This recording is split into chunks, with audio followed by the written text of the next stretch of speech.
Hello, tu je Liz, ozývam sa vám zo Španielska. Budeme sa dneska baviť na tému, kedy ťa žena určite opustí, alebo prečo opúšťajú ženy mužov, teda najväčší dôvod, ktorý ma napadol. Kráčala pár hodiniek po takej cestičke malebnej okolo pobrežia. Ukážem ti to tu. Keď sme vo Španielsku. Nepoviem ti, kde sme, lebo si zahráme takú hru. Že ak vieš, kde som, tak napíš do komentára. Som zvedavá, že koľko z vás to poznajú. Je to taká zašitá dedinka, ale strašne nádherná. Krásna, úžasná. Má také vilky. Je to snad vidieť na to.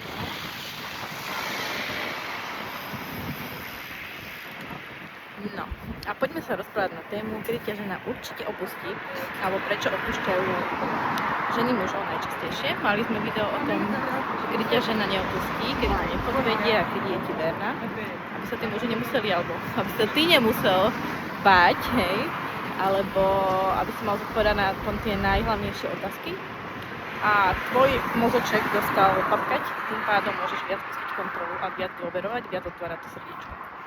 Takže dôvod, prečo ženy odpúšťajú mužov, súvisí aj s tým, že najprv pochopme, kedy sme vlastne vybalansovaní, kedy žijeme ten najlepší možný život, kedy dosahujeme tie svoje ciele, zámere, sny najrýchlejšie, manifestujeme, opäť použitie takéto slova. Je to vtedy, keď máš prepojené hlavu, srdiečko a telo. Keď sú tieto tri centrá spojené, vtedy si v balanse a vtedy sa ti stavajú veci, ktorých ty túžiš. A všetko ide veľmi ľahko, sú to flow, ako sa hovorí teraz.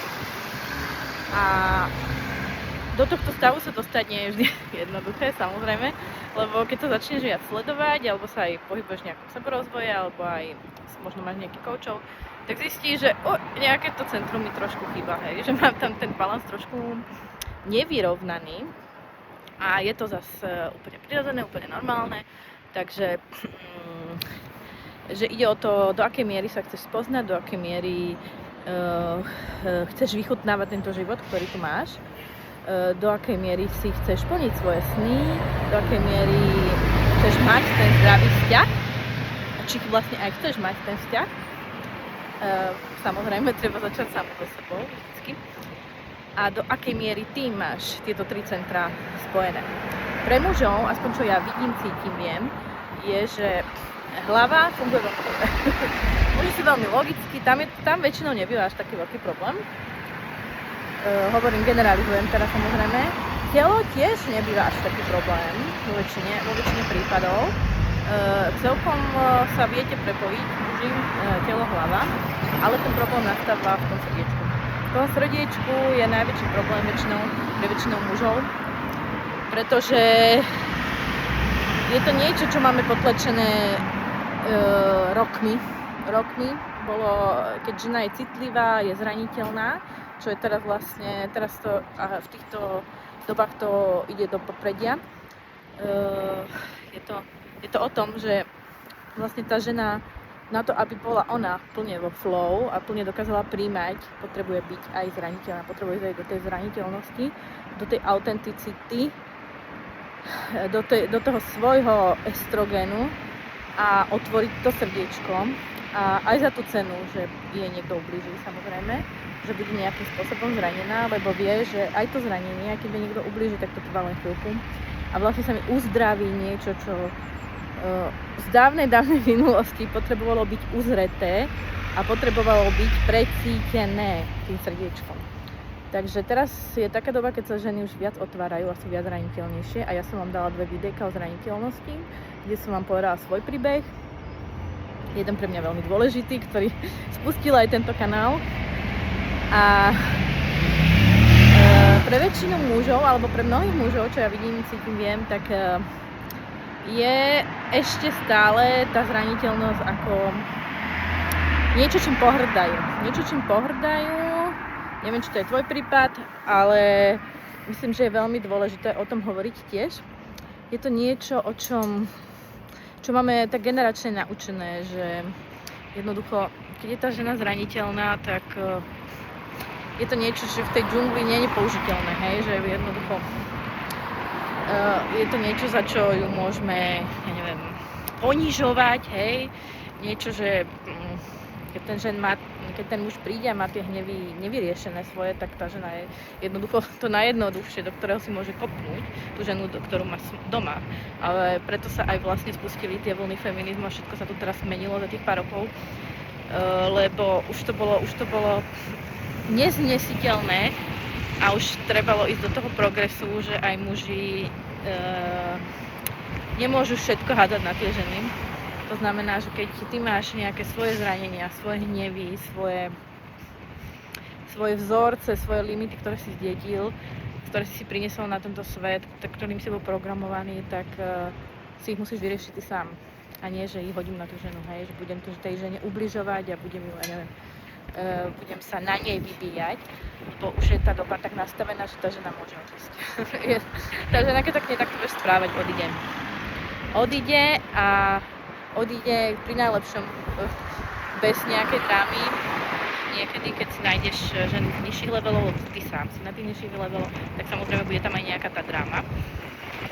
Ale, aký sa nám spustil vietor. No, tak snáď toto videjko dokončím.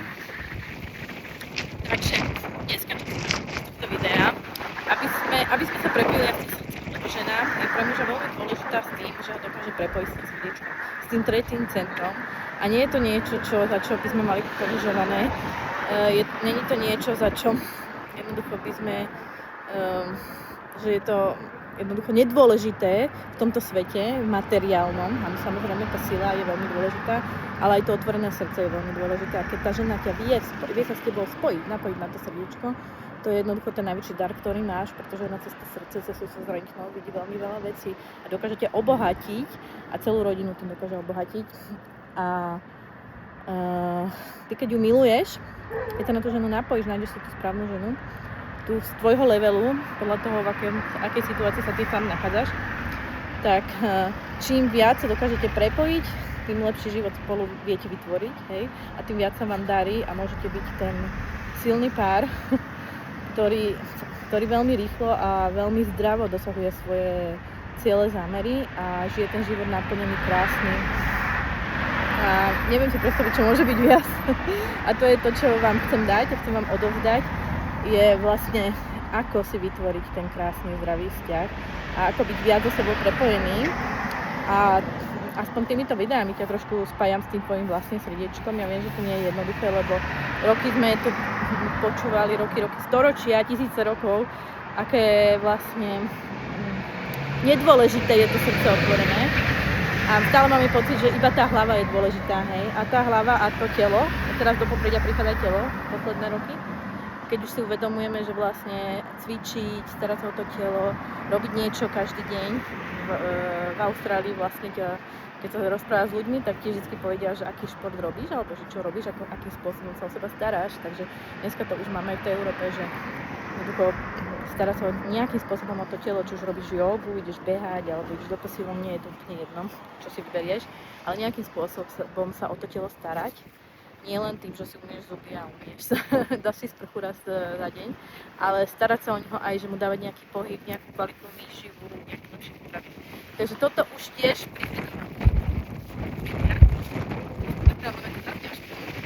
je to? Ale aj to srdiečko je dôležité, tak vážme si za to tie ženy, muži, vážte si nás za tom, za to, že sme dokázali to srdce mať otvorené napriek tým všetkým útrapám, čo sme zažili v tom živote. A to ťa tá žena vie naučiť, keď sa s tebou prepojí. A to je ten dôvod, že keď ten muž ide do toho ega, ide do tej hlavy, veľa sa to teraz, ja čo pozerám tých politikov, hej, som videla jeden rozhovor, neviem presne komentovať ktorý, o tom, že žena má, neviem, 10 sekúnd na to, kým ju muž stratí, hej, a už je na 3. sekunde, hovorím si, wow, ja už by som odišla po dvoch, hej, keby som toto videla a bola by som šťastná, že môžem odísť. A toto je presne ten dôvod, prečo tie ženy odchádzajú, keď ten muž začne sa odpájať od toho srdca a že ide len do toho ega, lebo je zranený, lebo niečo sa mu stalo oprávnenie, to už je na každom posudzovaní.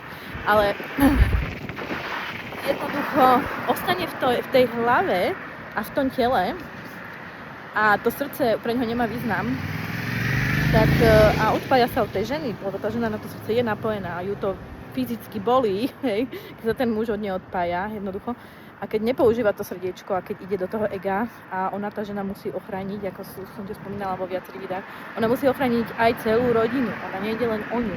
Ona má za sebou plno iných ľudí, plno iných členov rodiny, ktorú musí ochrániť. To znamená, že aj keď ťa miluje, vie ťa opustiť práve z týchto dôvodov, že ten muž sa rozhodne ísť do toho ega, alebo ísť do tej slabosti, alebo nebodaj ešte uvoriť nejakým vzorcom, že nie som dosť. To. Samozrejme dá sa komunikovať na tieto témy veľa, ale na nich si stačí vedieť, že ak sa odpojíš od toho srdiečka, ktoré je tiež veľmi dôležité, tak to býva jeden z najhlavnejších dôvodov, prečo žena muža opustí aj po dlhoročnom stave a vzťahu. A môže to byť, môžete aj kľudne aj milovať, ale niekedy ťa skrátka musí odísť, lebo by to bolo jednoducho veľmi bolestivé a už to je neudržateľné. Takže zvedomme si, že máme 3 centra, hlavu, srdiečko a srdce je tak. Takže končím, lebo je to tu pre mňa nejak veľmi náročné, takže ešte raz ti toto ukážem. Napíš mi do komentára, keď vieš, v ktorej som dedinke, hej. A je to veľmi malá dedinka. Takže kto bude prvý a kto je najšikovnejší, odo mňa dostane jedno prekvapenie, keď vám zverejním mail, tak potom sa určite spojíme. Takže ak uhádneš, kde som, získaš cenu, lebo ja sa veľmi rada hrám. Takže hrajme sa spolu, lebo hravosť znamená, čím viac sa hráš, tým viac vieš do života radovať. Znamená, že neskostnatie, že tvoje telo, hry sú dôležité pre telo, pretože to telo dostane tú výživu, ktorú potrebuje a tým pádom sa vyhneš aj chorobám ako artritíde napríklad. Takže hranie je veľmi dôležité a poď sa zahrať aj so mňou. A poď zapátrať, kde sme, kde sa nachádzame, v akej dedinke španielskej sa nachádzame. Takže otvor svoje srdiečko a maj krásny deň. Som Liz, učiteľka inakosti, takže každý musí zaslúžiť skvelú ženu a milú.